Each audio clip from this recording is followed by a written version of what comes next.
দলীয় কার্যালয় উদ্বোধন করলেন সাংসদ জগদীশ চন্দ্র বর্মা বসুনিয়া। শনিবার পুটিমারি 2 নম্বর গ্রাম পঞ্চায়েতের বড়নাচিনা কুটিবাড়ি এলাকায় এদিন দলীয় কার্যালয় উদ্বোধন উপলক্ষে স্বেচ্ছা রক্তদান শিবির ও সাংস্কৃতিক অনুষ্ঠানের আয়োজন করা হয়। পাশাপাশি এদিন গত পঞ্চায়েত নির্বাচনে আমিনুল হক নামে এক বামফ্রন্টের পরাজিত প্রার্থী তৃণমূল কংগ্রেসে যোগদান করেন। এদিনের এই অনুষ্ঠানে সাংসদ জগদীশ চন্দ্র বর্মা বসুনিয়া ছাড়া উপস্থিত ছিলেন কোচবিহার জেলা পরিষদের কর্মাধ্যক্ষ নূর আলম হোসেন, পুটিমারি 2 নং অঞ্চল তৃণমূল কংগ্রেসের সভাপতি শামসুল মিয়া, যুবক তৃণমূল কংগ্রেসের সভাপতি বাবলা হক, ভবের চন্দ্র দাস প্রমুখ।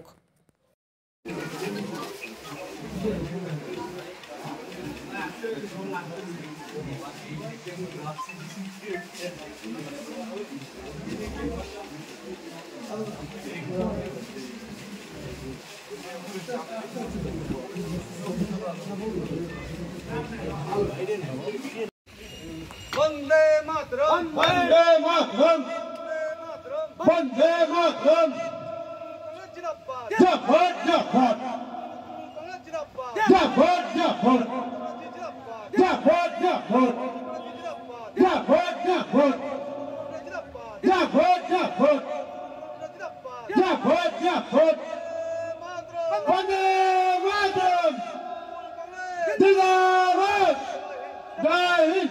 করলেন আজকে আমাদের এখানে একটা বুথ পার্টি অফিসের উদ্বোধন হলো এবং সবচেয়ে গুরুত্বপূর্ণ বিষয় যে তাকে উপলক্ষ করে এই স্কুলে আজকে আমাদের দলের কর্মীরা, আমাদের যুব কর্মীরা, নেতৃত্বরা তারা আজকে রক্তদান শিবিরে আয়োজন করেছেন। সেই রক্তদান শিবিরের উদ্বোধন হলো এবং এখানে সেই উপলক্ষে রাত্রিবেলা একটা সাংস্কৃতিক অনুষ্ঠান হবে।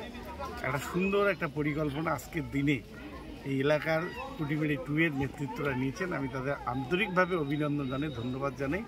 ইতিমধ্যেই মঞ্চে বিগত পঞ্চায়েত নির্বাচনে যিনি কন্টেস্ট করেছিলেন এই এলাকায়, তিনি হেরে গেছেন, তিনিও দলে আমাদের যোগ দিয়েছেন। আরও অনেকেই আগামীকালকে দলে যোগ দিবে। আমার বাড়িতে তারা গিয়ে নির্বাচিত পঞ্চায়েত সদস্য যারা বিজেপিতে জয়ী হয়েছিলেন তারা আগামীকাল আমাদের দলে যোগ দিবেন।